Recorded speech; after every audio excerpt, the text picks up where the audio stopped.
1200 mètres d'altitude. C'est là que s'est échoué un bâtiment gigantesque, juste à côté d'un village de 500 habitants.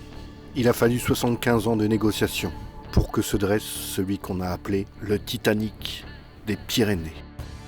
Celui qui devait avoir un destin exceptionnel s'est vite retrouvé à l'abandon. Mais pourtant, ce bâtiment, considéré comme une porte de liberté, a aussi de nombreuses légendes et d'histoires bien singulières, comme les 86 tonnes d'or qui y ont transité. Il a caché d'obscurs et d'inavouables trafics, jusqu'à cacher un nid d'espions, jusqu'à ce qu'il soit abandonné à ses fantômes. Quel est ce bâtiment et pourquoi a-t-il été construit ? Pourquoi a-t-on construit ce navire de pierre dans un village de 500 habitants ? Quel était son rôle ? Quelle était son histoire ?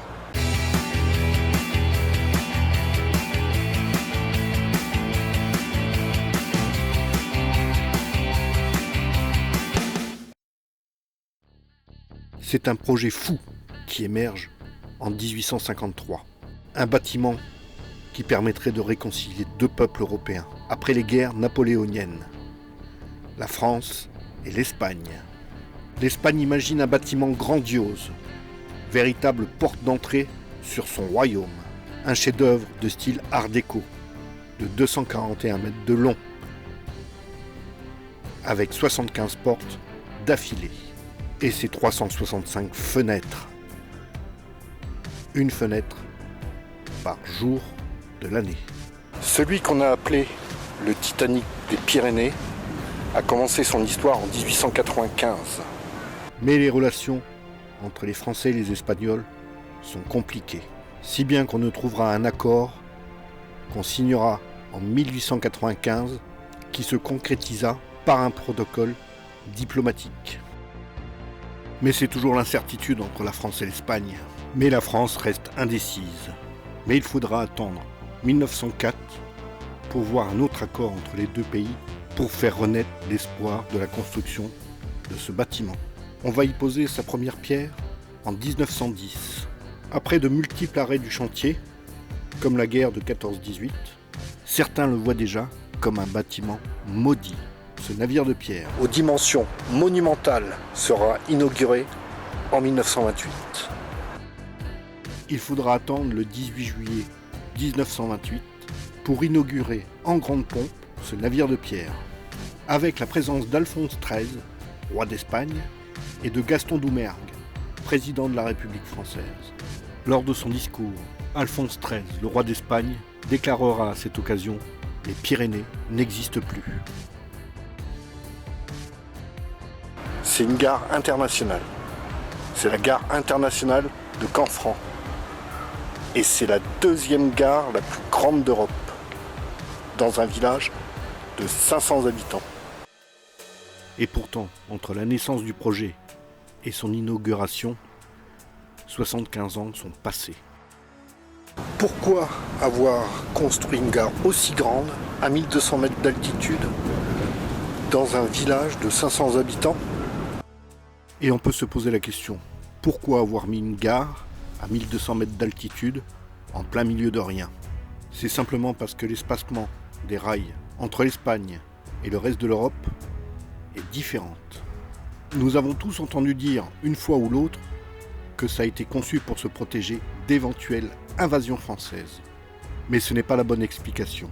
En réalité, la mesure répondait à une décision technique prise à la suite d'un rapport d'experts en 1844.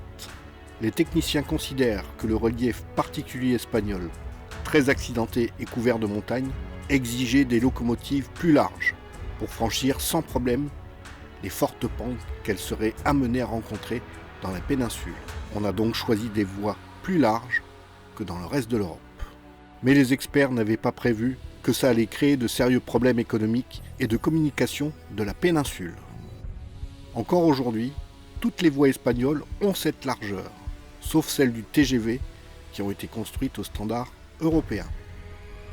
Mais la malédiction du Titanic des Pyrénées ne fait simplement que continuer. Construite au kilomètre 666, certains y voient une marque indélébile, frappée de plein fouet dès la crise de 29, où il n'y aura plus qu'une cinquantaine de personnes par jour, et il leur faudra une journée entière pour faire les 187 km sur la ligne Pau-Saragosse, avec le changement de train à Canfranc. La gare va subir en 1931 un terrible incendie. Puis, en 1936, Franco fait murer le tunnel du Somport pour éviter la fuite des Républicains. Et elle reprit du service en 1939, et on va voir pourquoi. En 1939, on va rouvrir le tunnel de Somport pour permettre un drôle de trafic. Des tonnes de lingots d'or transitent par Canfranc. La quantité est impossible à estimer. Et des documents attestent de l'arrivée de 45 convois du 16 juillet 1942 au 27 décembre 1943. En tout, près de 86,6 tonnes d'or ont transité par Canfranc, en provenance de la Suisse. 74,5 tonnes partirent pour le Portugal, 12,1 restèrent en Espagne. On parle de rétribution allemande pour l'apport en fer et en wolfram, qui va servir à l'armement nazi. Le wolfram, c'est ce qu'on appelle maintenant le tungstène. Et durant toute la Seconde Guerre mondiale, ce paquebot a servi de plaque tournante. Et cette gare a vu passer des tonnes d'or avec la marque de l'aigle, mais aussi des œuvres d'art que l'on a fait passer en fraude. Mais aussi un point de passage obligé pour ceux qui fuient la peste brune.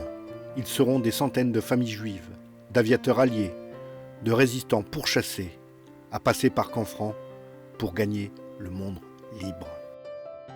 L'armée allemande s'y installera dès 1942, lors de l'occupation de la zone libre, et le passage deviendra de plus en plus périlleux. Les soldats allemands occupèrent la partie française de la gare, et c'est la seule zone que les Allemands ont occupée dans toute l'Espagne. Un nom résonne encore dans les salles de la gare, le nom d'Albert Lelay, celui qu'on a appelé le roi de Canfranc. Il était le chef de la douane française, et on le considère un peu comme le Schindler des Pyrénées. Cet homme de cœur et patriote s'est alors investi en lien avec le réseau de résistance du secteur, au risque d'y laisser sa vie. Il a aménagé des cachettes dans les wagons. Cela a permis d'évacuer au nez à la barbe des nazis, des réfugiés, des familles entières de juifs, mais aussi des gens connus comme Joséphine Baker et Marc Chagall. Et il a fait passer aussi en secret des devises, des transmetteurs radio pour la résistance et aussi des armes.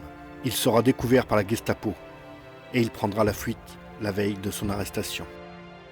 Lorsque Canfranc a été libéré des nazis en août 1944, on ne sait pas qu'à Canfranc, sous la dictature de Franco, se chantait la Marseillaise. Et comme un clin d'œil à l'histoire, dans le cimetière du petit village de Confrant, sont enterrés l'un à côté de l'autre en parfaite harmonie, un juif qui tentait de fuir par la frontière franco-espagnole et un général nazi. En 1945, le tunnel est à nouveau muré par les autorités espagnoles pour éviter l'arrivée de combattants antifranquistes. Le trafic reprendra en 1948. Mais tout s'arrête en 1970. En 1970, c'est l'accident. Le 27 mars, côté français, un train chargé de maïs patine sur les rails gelés alors qu'il tente de monter jusqu'au tunnel de Somport. Les cheminots l'immobilisent pour trouver une solution, mais les freins lâchent.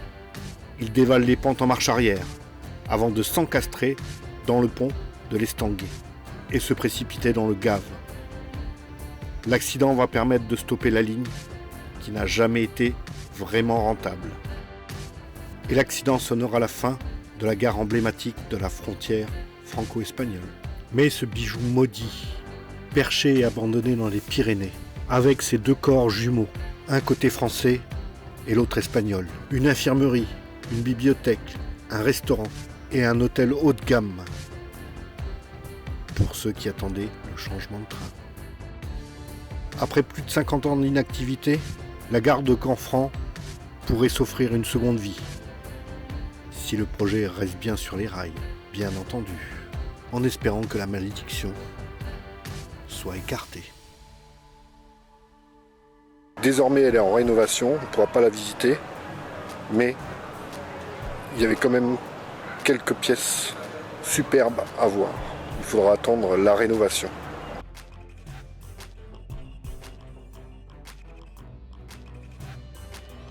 La vidéo se termine devant la tour des fusils qui protégeait la route qui passait par Canfranc. Moi je vais reprendre la route, j'espère que le site t'a plu et n'oublie pas, l'important c'est pas la destination, l'important c'est les gens et les lieux que tu vas rencontrer sur ta route. Allez, ciao!